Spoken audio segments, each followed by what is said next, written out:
पंजाब प्रदेश कांग्रेस के अध्यक्ष और आने वाले मुख्यमंत्री कैप्टन अमरिंदर सिंह जी डेवलपमेंट और ये जड़े समस्यावां साडे सामने ने तो अज आप इंतजार किया और सारे कर रहे हैं कि राहुल जी आके बोलन। मैं ज्यादा देर नहीं बोलना, यही मेरी बेनती है। थोड़ा 4 दिन रह गए, डट जाओ।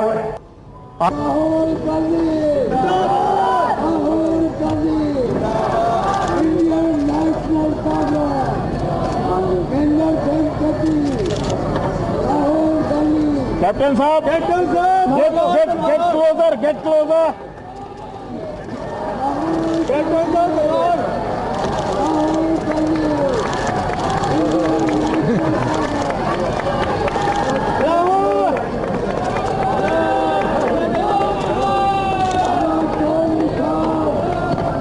हूँ मैं आदरणीय श्री राहुल गांधी जी को प्रार्थना करना कि वहां अपने विचार रखें।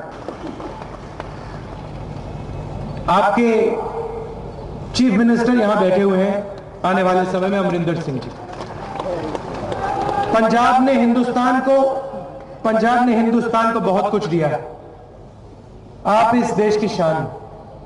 मैं अमरिंदर सिंह जी से कहना चाहता हूं कि आज पंजाब के युवा के सामने ये जो ड्रग्स की प्रॉब्लम है, ये बहुत खतरनाक प्रॉब्लम है। और मैं आपसे कहना चाहता हूं कि जब आप चीफ मिनिस्टर बने, आप इस पर फोकस करें और ये जो ड्रग्स की मेनेस है, इसके खिलाफ लड़ाई लड़ें और पंजाब के युवा को रोजगार दें और तेजी से आगे बढ़ाएं। आप दूर दूर से आए, इसके लिए बहुत बहुत धन्यवाद। जय हिंद।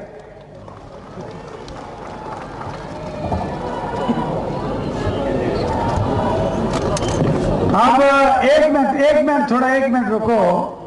साढ़े जिहड़े इत्थों दे प्रत्याशी ने अलग अलग कॉन्स्टिट्यूएंसी खड़े ने, उन्होंने वाकिफ करवाना चाहना मैं। सब तो पहले चौधरी जगजीत सिंह जी करतारपुर हल्के तो खड़े ने। Chaudhary Jagjit Singh ji ex minister. इसके बाद श्री अवतार हैमी जी जलंधर नार्थ तो खड़े ने। इसके बाद जगवीर सिंह बराड़ जी जलंधर कैंट तो, श्रीमती सुमन केपी जी जलंधर वेस्ट तो, श्री सतराम कैंट आदमपुर को, और श्री बैरी जी जलंधर सेंट्रल तो। बहुत बहुत शुक्रिया, बहुत धन्यवाद। कार्यकर्ताओं, यूथ कांग्रेस और एनएसयूआई के युवा, आप सबका यहां बहुत बहुत स्वागत, नमस्कार। सबसे पहले मैं आपकी और इस प्रदेश, आपको और इस प्रदेश को धन्यवाद करना चाहता हूं। आप इस देश की शान हैं। जब भी यहां हमारे ऊपर आक्रमण होता है, बॉर्डर पे मुश्किल होती है, तो फौज में आपके लोग खड़े होते हैं, लड़ते हैं हमारे लिए। इसके लिए बहुत बहुत धन्यवाद। 2004 में आपने हमें मनमोहन सिंह जी दिए, हिंदुस्तान को प्रधानमंत्री दिया, और एक बार नहीं आपने 2 बार दिया। इसका भी मैं बहुत बहुत धन्यवाद करना चाहता हूं आपका। 2004 में यूपीए की सरकार बनी, और जब हम वो चुनाव लड़ रहे थे, हमने आपसे 10-15 वायदे नहीं किए। एक वायदा किया था, कांग्रेस पार्टी की यूपीए की सरकार बनेगी तो वो आम आदमी की सरकार होगी, गरीबों की, पिछड़ों की, कमजोर लोगों की, मजदूरों की, किसानों की, उनकी सरकार होगी। विपक्ष में एनडीए के लोग खड़े थे, बीजेपी, अकाली दल खड़े थे, और उन्होंने एक नारा दिया, इंडिया शाइनिंग का। आपको याद है ये नारा? 2004 का नारा याद है आपको, इंडिया शाइनिंग का? इसका मतलब क्या होता है बताइए, क्या मतलब क्या होता है इसका? हाँ, जोर से बोलिए, नाम क्या आपका? चमकता भारत। चमकता भारत। चमका नहीं। 5 साल इन्होंने राज किया, फिर आपके पास आए और कहते हैं भैया आपका हिंदुस्तान चमक रहा है। किसानों से बात नहीं की, मजदूरों से बात नहीं की, इन घरों में जो रहते हैं उनसे बात नहीं की। नारा बना दिया भैया इंडिया शाइनिंग, अंग्रेजी में हिंदुस्तान चमक रहा है। पत्रकारों ने उनसे पूछा, उनके सबसे बड़े नेता से पूछा, ये नारा आपने कहां से निकाला? याद है जवाब क्या दिया उन्होंने? जब उनसे पूछा गया भैया ये नारा कहां से ढूंढा आपने, क्या कहा उन्होंने? किसी को याद है? उन्होंने कहा कि एक रात मैं टेलीविजन देख रहा था और टेलीविजन पे एक इश्तिहार आया। इश्तिहार, सूट का इश्तिहार था, वहां पे एक व्यक्ति खड़ा हुआ था।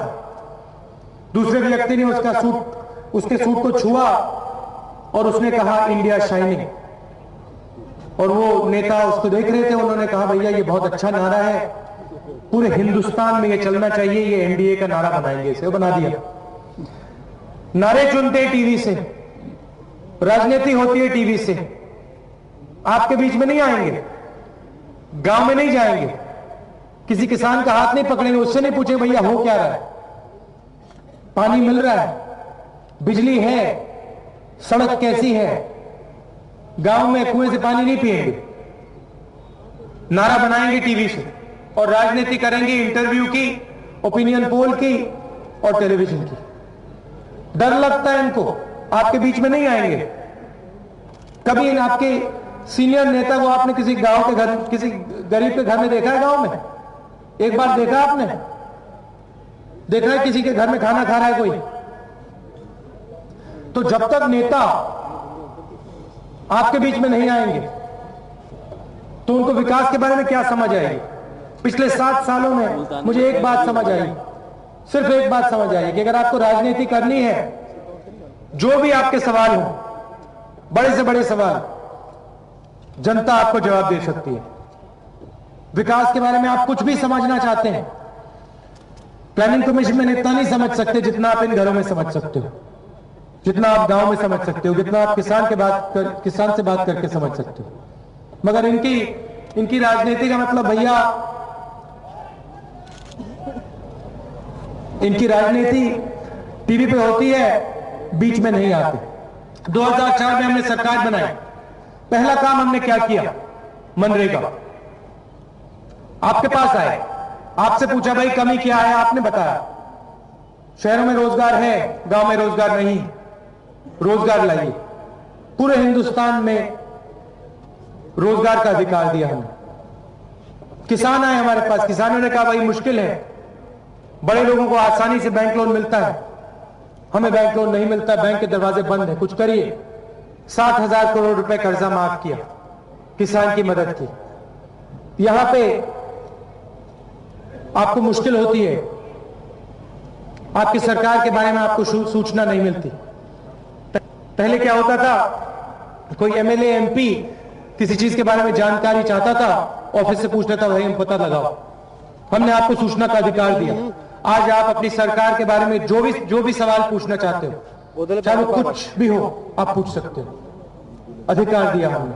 JNURM जालंधर जैसे शहरों के लिए हजारों करोड़ रुपए भेजा हमने, आप तक पहुंचा, फायदा मिला आपको? तो हम बड़े बड़े प्रोग्राम बना रहे हैं, आप तक पहुंचा, आप तक भेजने की कोशिश करते हैं, और आपकी सरकार इन प्रोग्रामों को आप तक नहीं चलाती। जब हम प्रोग्राम बनाते हैं, मनरेगा बनाया, कर्जा माफी की बात की, अब भोजन के अधिकार की बात कर रहे हैं, एनडीए के लोग कहते हैं भैया पैसा कहां से आएगा? पैसा आया कहां से? ये जो प्रगति आई हिंदुस्तान में, जालंधर में जो प्रगति आई, बाकी हिंदुस्तान में प्रगति आई, ये आई कहां से? कोई आप बताइए कहां से आई ये प्रगति? कौन लाया ये? जोर से नहीं, यूपीए लाई, मगर आम आदमी लाया, आप लोग लाए, और आप लोग अपनी शक्ति को नहीं पहचानते। आप लोग रोज काम करते हो, अपना पसीना देते हो, कोई युवा कंप्यूटर पे काम करता है, कोई किसान खेत में काम करता है, कोई मजदूर इन इमारतों को बनाता है, मगर आपकी जो शक्ति है उसको आप नहीं समझते हो। ये देश जो बना है, बाकी दुनिया इसके बारे में बात कर रही है कि भैया हिंदुस्तान तेजी से आगे दौड़ रहा है, ये सरकारें नहीं दौड़ा रही हैं इसको, पॉलिटिकल पार्टियां नहीं दौड़ा रही हैं इसको आप दौड़ा रहे हो। आप लोग काम करते हो, इसलिए दौड़ता ही, इसलिए आगे बढ़ रहा है। हमारा कहना एक ही है, और उनमें और हम में ये फर्क है। हम कहते देखिए, अगर प्रगति होगी, आप लोग प्रगति लाए हो, तो इसका फायदा आप सब तक पहुंचना चाहिए। हमें कोई फर्क नहीं पड़ता आपका धर्म क्या है, जात क्या है, पंजाब के हो, केरल के हो, कहां के हो, अगर आप हिंदुस्तान के हो, हम चाहते हैं कि आप प्रगति में शामिल हो। वो कहते हैं कि भाई चुने हुए लोगों को फायदा होना चाहिए। इंडिया शाइनिंग का मतलब यही है कि चुने हुए लोगों के घर चमके, मंत्रियों के घर चमके, और जो आम आदमी है जिसने इस देश को आगे बढ़ाया, उसको हम भूल जाएं। यह फर्क है हमारी सोच में और उनकी सोच में। बात करते हैं भ्रष्टाचार की। मैंने आपसे कहा कि आपका पैसा है, और हम सिर्फ एक काम करते हैं, आपका पैसा आप तक लौटाते हैं। भ्रष्टाचार की बात करते हैं, अडवाणी जी खड़े हो गए, कहते भैया मैं यात्रा निकालूंगा, पूरे हिंदुस्तान में यात्रा निकाली, मगर उनको पंजाब में भ्रष्टाचार नहीं दिखाई देता, अकाली दल का भ्रष्टाचार नहीं दिखाई देता। जब अकाली दल अपना चैनल सरकार के पैसे से चलाती है, उनको नहीं दिखाई देता। जब स्कैम होते हैं यहां पे, भ्रष्टाचार नहीं दिखाई देता। छत्तीसगढ़ में नहीं दिखता, कर्नाटक में नहीं दिखता, मध्य प्रदेश में नहीं दिखता, और लगाते जा रहे हैं यात्रा पे भैया कि हम बदलेंगे, भ्रष्टाचार के खिलाफ हम जा रहे हैं। और जब हम लाए बिल, जन लोकपाल बिल, पार्लियामेंट हाउस में सबसे मजबूत लोकपाल बिल, इलेक्शन कमीशन जैसा लोकपाल बिल, हमने कहा देखिए इलेक्शन कमीशन अच्छा काम करता है, इंडिपेंडेंट है, वैसा ही हमें लोकपाल चाहिए। इलेक्शन कमीशन कॉन्स्टिट्यूशनल बॉडी है, हम जो जन लोकपाल को कॉन्स्टिट्यूशनल बॉडी बनाना चाहते हैं। बीजेपी के लोगों ने क्या किया, पार्लियामेंट में बैठ गए, लाल बटन दबा दिया और कहा भैया हम इसको मार देंगे। ये हमारा सपना नहीं है, ये मनमोहन सिंह जी का सपना है, सोनिया जी का सपना है, राहुल जी का सपना है, ये हमारा सपना नहीं। ये सिर्फ हमारा सपना नहीं है, ये आप सबका सपना है कि जो आपका पैसा है, आपकी मेहनत का पैसा है, वो आप तक पहुंचे। और हंस रहे थे वो पार्लियामेंट हाउस में, बड़ी बड़ी मुस्कुराहटें थी उनके चेहरों पे कि भैया कांग्रेस पार्टी ने लोकपाल बिल की बात की, कॉन्स्टिट्यूशनल लोकपाल बिल की बात की, हमने मार दिया उसको। तो जब एक्शन लेने की बात होती है, लड़ाई करने की बात होती है, तो वो नहीं दिखाई देते। भाषण बहुत बड़े देंगे, यहां आएंगे, चुनाव से पहले आएंगे और कहेंगे भैया ये हम कर देंगे, वो कर देंगे। मैं यहां आपको 50 वायदे नहीं करूंगा, मैं आपको एक वायदा करूंगा सिर्फ। पंजाब में कांग्रेस पार्टी की सरकार आई तो आम आदमी की सरकार होगी, गरीबों की सरकार होगी, पिछड़ों की सरकार होगी। और जो आपका पैसा है, मेहनत का पैसा, हमारी पूरी कोशिश होगी कि उस पैसे से आपको फायदा हो, आप तक पहुंचे। चाहे वो शिक्षा की योजनाएं हो, स्वास्थ्य की योजनाएं हो, सड़कों की बात हो, बिजली की बात हो, हमारी पूरी कोशिश होगी कि हम आप तक फायदा पहुंचाएं। यहां आपके सामने चुनाव है और मैं ये कह सकता हूं कि जब चुनाव होगा कांग्रेस पार्टी जीतेगी। पूरे पंजाब को मालूम है, अकाली दल के लोगों को भी मालूम है। इंग्लैंड च मैं तो अखी जाके देख आया सारा कुछ तुहाडा पंजाब। राहुल गांधी जी ਜਿਹੜੇ ਤੁਹਾਡੇ ਚ ਤਸ਼ਰੀਫ ਲੈ ਕੇ ਆਏ ਨੇ, ਜ਼ੋਰਦਾਰ ਤਾੜੀਆਂ ਨਾਲ ਇਹਨਾਂ ਦਾ ਸਵਾਗਤ ਕਰੋ। ਸ਼੍ਰੀ ਰਾਹੁਲ ਗਾਂਧੀ, ਸ਼੍ਰੀ ਰਾਹੁਲ ਗਾਂਧੀ।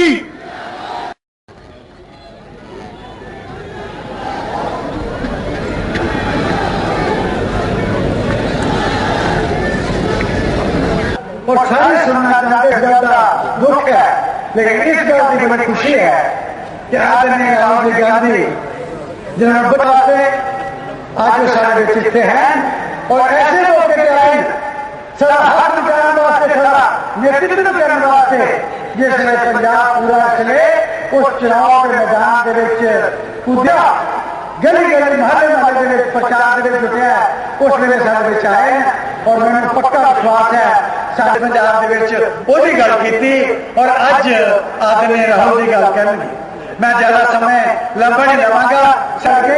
एजुकेशन काफी गरम गरम हो गई, गवर्नमेंट इलेक्शन हो गई, करप्शन हो गई, तशद्दुद हुए, 50 लाख को ऊपर कांग्रेस के कार्यकर्ता और दूसरे मायनात और शख्सियत जिन्हों की असी बहुत बेसब्री नाल उम्मीद कर रहे हैं।